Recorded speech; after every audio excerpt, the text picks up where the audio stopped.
네, 안녕하세요. 저는 포티투마루 김동환입니다. 예, 오늘 제가 준비한 자료는 지금 생성형 AI 시대에 실제로 기술적으로 트렌드가 어떻게 가고 있는지 이제 그런 기술을 AI 활용들을 하면서 실제로 우리가 있는 이제 직업군이나 이런 쪽에 어떤 변화들이 있는지에 대해서 좀 준비를 했고요.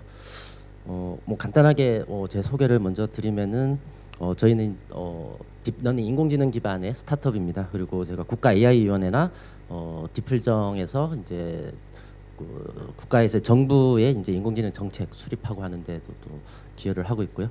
또 과실련 AI 미래 포럼이나 초거대 AI 추진 협의회 활동들을 통해서 전 국민 AI 리터러시 함양하는 부분들에도 좀 노력을 하고 있습니다. 그리고 네, 제가 자료를 이제 최신 버전을 드렸는데 좀 반응이 안 돼 있네요. 예. 그리고 제가 이제 국내 4개 AI 대학원하고 같이 생성형 인재 양성하는 작업들 또 같이 하고 있습니다. 저희는 이제 언어 처리하고 텍스트 분석하는 쪽 중심으로 하고 있습니다. 뭐 기술적으로는 저희가 하는 이제 이런 그 챗GPT 같은 초거대 인공지능의 근간이 되는 게 뭐 LLM 기술 그리고 이제 MRC라고 하는 기술이 있는데요. 저희가 2018년에 구글 AI 팀하고 글로벌 경진대회에서 공동으로 1등을 하고 이미 상용화를 했었고요. 그리고 초거대 인공지능이 나오면서 이제 생성형 AI라는 얘기들을 많이 하고 있습니다. 그러니까 챗GPT가 나오기 이전에 이미 2020년 말 21년 초부터 제가 이런 기술들을 개발을 하고 상용화를 해 오고 있고요.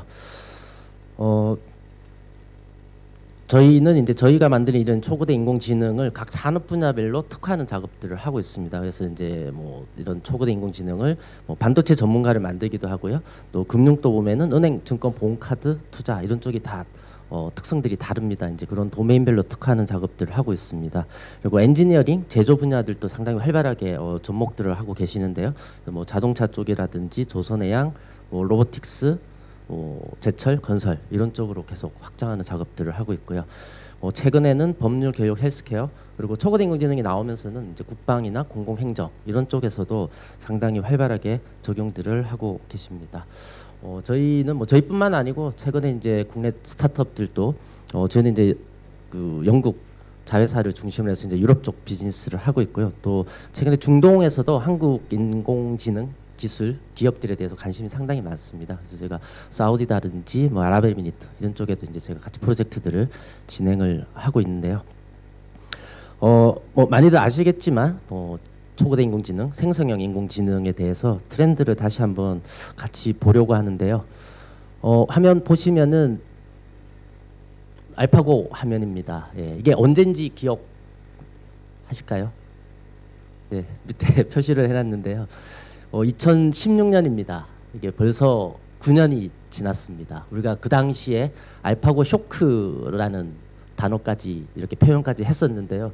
벌써 이게 9년이 지났는데 기술적으로는 그 이후에도 상당히 고도화되고 상당히 뭐 저희 분야에서는 2주에 한 번씩 새로운 기술이 업그레이드 된다고 할 정도로 상당히 빨리 발전을 하고 있는데 뭐 인재 관련돼서든 아니면 이제 직업군에 대해서든 우리 사회가 9년 동안 얼마나 준비를 해 왔는지 그런 부분들에 대해서 오늘 또 이 자리에서 같이 고민을 해볼 수 있으면 좋을 것 같은데요. 알파고가 나오고 나서 2년 반 전이죠. 22년 11월 30일에 이제 챗GPT가 나왔습니다. 사실 알파고 나오고는 다들 뭐 알파고 쇼크라고 했지만 어떻게 보면 이제 저희처럼 이쪽 분야를 하는 사람 말고는 약간 옆 동네 이야기처럼 많이 느꼈는데 챗GPT 나오면서는 지금은 뭐 거의 다 아시죠. 이제 전 국민이 이제 챗GPT, 뭐 초거대 인공지능에 대해서 관심도 많이 가지고 실제 활용도 많이 하고 계신데요. 챗GPT 나오면서 뭐 빌 게이츠는 본인의 블로그에 The Age of AI라고 해서 이게 이제 원래 이제 The Age of Discovery 대항해 시대 그 이상의 대 AI 시대 그 이상의 큰 변혁이 올 거다라고 표현도 했었고요. 실제로 그 이후에 이제 AX라고 하죠. 각 산업 분야의 AI를 활용하고 융합하는 AI 트랜스포메이션이 상당히 활발하게 이루어지고 있습니다. 이제 도메인 특화해서 이제 이런 작업들을 하고 있고요. 뭐 다음에 기회가 되면은 이제 이런 인공지능이 각 산업 분야에서 어떻게 활용되고 접목되고 있는지도 한번 같이 볼 수 있으면 좋을 것 같습니다. 올해 들어오면서는 이런 인공지능도 크게 보면은 이제 그 경량화 버전들 이제 기업 내에 설치해서 보안이나 비용 문제 없이 안심하고 쓸 수 있게 이제 경량화 시장으로 가고 있고요. 뭐 실제로 최근에 해외에서 나온 리포트 보면은 3년 뒤에 이제 큰 모델들 LLM보다는 SLLM이라고 하는 경량화 버전 시장이 뭐 3배 이상 더 커질 거다. 뭐 이런 리포트도 나오고 있고요. 또 멀티모달로 가고 있죠. 그래서 이전에 이제 언어 처리에만 머물러 있는 게 아니고 말만 하면은 그림도 그려주고 동영상도 만들어주고 또 기업 내에서는 표나 그래프나 차트 뭐 도면 이런 것들을 이해하고 분석하고 뭐 그려주고 만들어주는 그런 기술로까지 발전을 하고 있고요. 그리고 노트북이나 뭐 스마트폰 이런 데서 동작할 수 있는 온 디바이스 쪽으로도 계속 기술적으로 이제 발전을 하고 있습니다. 그리고 올해 들어오면서 제일 큰 특징 중에 하나가 이제 에이전틱 AI라고 할 수 있습니다.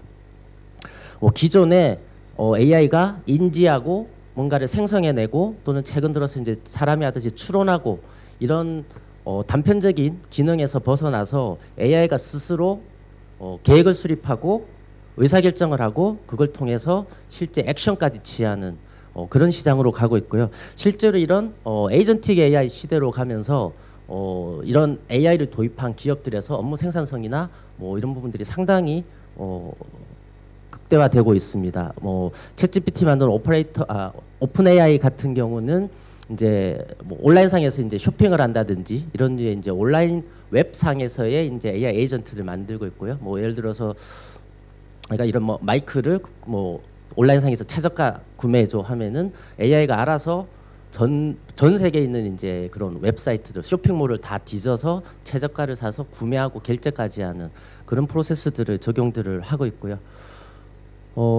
MS 마이크로소프트의 이제 코파일럿 같은 경우는 주로 이제 오피스 계열들 예를 들어서 PPT 같은 것도 AI가 자동으로 만들어줍니다. 내가 컨셉만 얘기해주고 장표 구성을 어떻게 하고 거버닝을 어떤 느낌으로 하고 이미지는 이런 걸 넣어줘 하면은 구글링에서 이미지를 찾아와서 PPT 초안 같은 것도 직접 만들어주고요. 또 우리가 엑셀 같은 거 쓸 때도 보면은 이렇게 수식 같은 거 많이 쓰실 텐데 그 수식을 사람이 이렇게 지정하는 게 아니고 그냥 말만 하면은 자동으로 수식을 만들어서 처리해주는 그런 기능들로 가고 있고요. 뭐 문서 초안이나 이런 것들도 다 만들어줍니다. 오늘 이제 여러분들께서 이렇게 인사 말씀들 많이 해주셨는데 그런 부분들도 지금 이제 AI가 많이 만들어주고 있고요. 구글 같은 경우는 이제 구글은 뭐 사실 지도, 캘린더 이런 거부터 해서 뭐 메일 이런 걸 다 가지고 있죠. 그래서 이제 업무 영역에서도 이제 구글을 많이 씁니다. 뭐 저 같은 경우도 사실 이메일이 많이 오는데 시간이 없어서 이전에는 좀 같이 도와주는 분이 제 이메일 보고 이렇게 뭐 오늘 중에 회신해야 될 거 이런 거 했었는데 요즘은 제가 그냥 구글 AI한테 시킵니다. 그래서 오늘 중에 내가 회신해야 되는 게 있으면은 언제까지 어디에 어떤 자료를 보내야 되는지 정리해줘 하면은 AI가 그거를 짜자작 일목요연하게 다 정리를 해주고요. 그리고 회신할 수 있는 초안도 직접 만들어주기도 합니다. 그리고 특히 개발 쪽이 상당히 많이 이제 개발 코딩하고 요즘은 이제 디버깅이라고 해서 이제 검수하는 그런 작업들도 AI가 상당히 많이 하고 있고요. 사실 어떻게 보면은 지금 특히 뭐 해외 빅테크 같은 경우는 본인들이 만든 AI를 통해서 직접 코딩을 하고 그러다 보니까 사실 개발자들을 많이 이렇게 해고하는 그런 상황으로 가고 있습니다. 저희 같은 경우도 최근 오늘 기준으로 보자면은 인공지능 코딩이 전공한 5년, 6년 차 정도의 수준으로 나옵니다. 그러다 보니까 사실 저희도 작년 여름 이후로는 이렇게 초급 개발자들, 신입 개발자들을 채용을 안 하고 있습니다. 이제 그런 부분들에 대한 사실 사회적인 준비나 이런 부분도 좀 필요하기도 하고요. 방금 말씀하신 게 코딩 같은 것도 코딩도 이렇게 뭐 로직을 잡아주고 하는 게 아니고 그냥 말로만 합니다. 그래서 최근에 해외 같은 경우는 이렇게 해커톤이라고 하죠. 이렇게 새로운 아이디어를 가지고 구현하고 하는 거. 예전 같으면은 막 1박 2일 동안 모여서 기획자, 디자이너, 개발자 같이 모여서 했었는데 지금은 코딩을 한 번도 안 해본 기획자도 1시간 정도만 어떻게 쓰는지만 배우면은 그냥 타이핑만 합니다. 이렇게 코딩을 하는 게 아니고 그냥 말로만 하면은 실제 코딩을 다 해주고 있고요. 지금 이제 올 봄에 제가 실리콘밸리 한 3, 4주 있었는데 예전에는 이제 스타트업들이 창업을 할 때 보면은 CFO는 없어도 CTO는 반드시 같이 이제 창업을 했었는데 최근에는 CTO 없이 창업을 합니다. 그래서 그냥 이 바이브 코딩이라고 해서 말만 하면은 AI가 실제 코딩도 해주고요, 디자인도 해줍니다. 그래서 뭐 예를 들어서 간단한 앱 만든다 하더라도 간단한 로그인 페이지 하나 만드는 것만 해도 예전에는 기획자가 여기저기 사이트 보고 PPT 만들고 한 2, 3일 걸립니다. 그리고 디자이너한테 넘기면은 디자인 작업 입히는 작업도 한 2, 3일 걸리고 또 개발 쪽에 넘어가면은 개발자가 이제 그게 코딩하고 하는데 한 일주일씩 걸리고 했었는데 지금은 그 일련의 과정들을 진짜 말만 하면은 바이브 코딩 하듯이 말만 하면은 AI가 한 3, 40분 내에 다 만들어주는 그런 시대로 가고 있고요.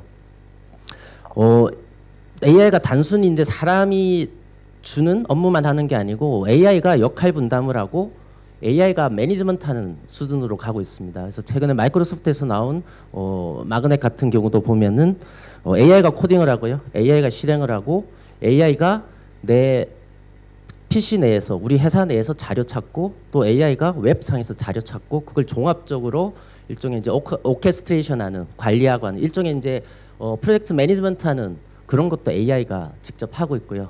이제 그런 거를 비개발자도 손쉽게 할 수 있게 하기 위한 플랫폼 같은 것들도 이미 다 나오고 있는 그런 상황입니다. 이제 이런 부분들이 온라인상에서만 멈춰 있는 게 아니고 이제 물리적으로 오프라인까지 결합되게 되죠. 그러면 이제 인바디드 AI라든지 피지컬 AI 이런 쪽으로 가고 있고요. 실제로 엔비디아에서 조만간 출시할 코스모스라고 하는 플랫폼은 AI를 모르는 사람, 로보틱스를 전혀 모르는 사람이 휴머노이드 로봇을 만들 수 있는 그런 플랫폼을 곧 출시할 예정이기도 합니다. 이런 과정에서 보면은 이제 우리 직업군에도 상당히 큰 영향을 미치는데요. 이제 뭐 해외에서 나온 리포트 보면은 지금 지구상에 존재하는 직업군의 90% 이상이 AI의 직간접적인 영향을 받을 거다라는 리포트도 나오고 있고요. 잠깐 설명드렸던 AI 코딩 같은 경우는 지금 상당히 많이들 쓰고 있습니다. 그래서 글로벌에서 제일 큰 탑 엑셀러레이터라고 할 수 있는 이제 Y 콤비네이터에 선정된 팀 같은 경우는 거의 한 절반 이상이 아까 말씀드린 것처럼 CTO 없이도 이 AI 코딩을 통해서 개발하는 작업들을 하고 있고요. 이런 걸로 인해서 실제로 인력들도 많이 이렇게 감축을 하고 있습니다. 특히 현재는 주로 이제 AI를 직접 개발하거나 도입해서 빅테크 중심으로 해서 구글이라든지 인텔, 마이크로소프트, EA 이런 곳에서 상당히 많이 이제 인력들을 정리를 하고 있습니다. 최근에 마이크로소프트나 구글 같은 경우도 올 초에만 7,000명 이상 인력을 정리를 했었고요. 그리고 최근에 나온 이제 딥 리서치라고 하는 이제 AI가 일종의 종합 보고서 같은 걸 만들어줍니다. 이전에 사람이 이제 자료 조사하고 분석하고 정리하고 하는데 한 3개월씩, 6개월씩 걸렸던 작업들을 지금 AI 혼자서 한 40분, 50분 정도면은 다 만들어냅니다. 그러다 보니까 해외 이제 BCG라든지 골드만삭스라든지 이런 컨설팅 업체 쪽에서는 이제 일종의 이제 리서치 어시스턴트죠. 자료 찾고 정리하고 해주던 분들을 올 초에 상당히 많이 6,000명 이상 또 해고하는 그런 상황이 벌어졌고요. 골드만삭스 같은 경우는 AI를 직접적으로 도입을 했습니다. 그래서 내부 직원 10,000명이 AI를 도입을 해서 글로벌리 20만 명이 할 수 있는 일을 하게 하는 시스템을 1년 내에 갖추겠다. 다르게 얘기하면은 기존 20만 명 이상 하던 작업들을 그러니까 20만 명은 이제 새로운 잡을 찾아야 되는 그런 상황이 오고 있다는 거죠. 그 외에도 상당히 많이들 하고 있습니다. 세일즈포스라든지 엔스로픽 대표 CEO 같은 경우는 5년 안에 초급 사무직의 50%가 없어질 거다. 이런 얘기들도 했었고요. 엔스로픽이 실제로 이제 클로드라고 하는 AI를 만들고 있는데 그 자동으로 코딩하는 것을 상당히 활발하게 개발을 하고 있고요. 해외 쇼피파이의 토비 CEO 같은 경우는 이제 이런 얘기도 했습니다. 이제 내부에서 인력 충원에 대한 얘기를 하면은 인력 충원에 대해서 요청하기 전에 해당하는 그 작업에 대해서 AI가 할 수 없다는 걸 증명해라. 그래야만 TO를 주겠다라고 하기도 했고요. 또는 인력을 채용할 때 이 인력이 AI 이상의 퀄리티를 낼 수 있는지 개런티해라. 그래야지 충원하겠다. 이 정도까지 얘기를 했고요. 다르게 얘기하면은 AI 이상의 능력을 가지지 않은 사람에 대해서는 이제 충원을 하지 않겠다라는 그런 표현도 했고요. 실제 국내도 네이버나 카카오 같은 경우에도 지금 AI 인력들을 숫자적으로는 양적으로는 많이 줄이고 있습니다. 뭐 2, 3년 전만 해도 실제로 이제 AI 개발하는 AI 개발자들이 상당히 뭐 이렇게 몸값도 많이 올라가고 구하기도 힘들었습니다. 근데 지금은 오히려 해외 인력들, 특히 뭐 해외의 스탠포드나 CMU 같은 대학에서도 컴퓨터 사이언스나 컴퓨터 엔지니어링 했던 전공한 친구들이 취업률이 지금 70%가 안 되는 그런 수준으로까지 가고 있습니다. 뭐 최근에 나왔던 이제 미래 직업에 대한 이제 해외 리포트에 보면은 이제 한국 같은 경우도 100% 그러니까 가까운 시일 내에 거의 모든 직업군이 AI의 영향을 받게 될 거라고 했고 62%는 직접적으로 단기간 내에 영향을 받을 거다 하는 이제 리포트도 나왔는데요.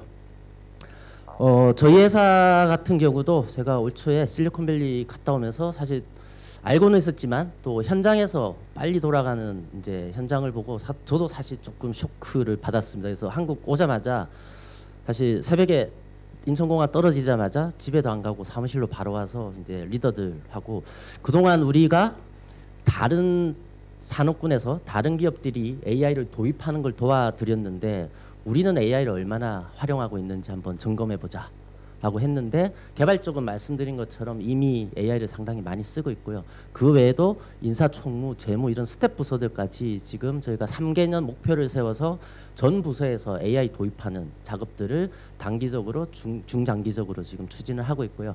왼쪽에 보시는 게 저희 이제 회사 인력 구성입니다. 뭐 저희가 이제 보통 얘기할 때 70% 저희 개발 스타트업이다 보니까 70%가 개발 인력이고 뭐 그 중에서 특급 개발자는 어느 정도고 뭐 중급, 초급은 뭐 20%, 10%입니다. 뭐 이렇게 얘기를 했는데 오른쪽에 있는 게 3년 뒤에 저희 회사의 조직도라고 할 수 있습니다.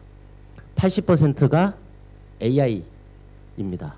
우리 회사 직원의 80%는 3년 뒤에 사람이 아니고 AI로 대체될 걸로 보고 있고 저는 지금 저희가 한 몇 개월 정도 계속 이렇게 추진하고 있는데 3년이 아니고 더 빨라질 수도 있을 것 같고요. 그리고 또 이 아래쪽에 좀 잘 안 보이실 수 있는데 개발자 중에서도 중급이나 초급 개발자는 0%일 것 같습니다. 왜냐하면 이제 AI가 다 대체를 하기 때문에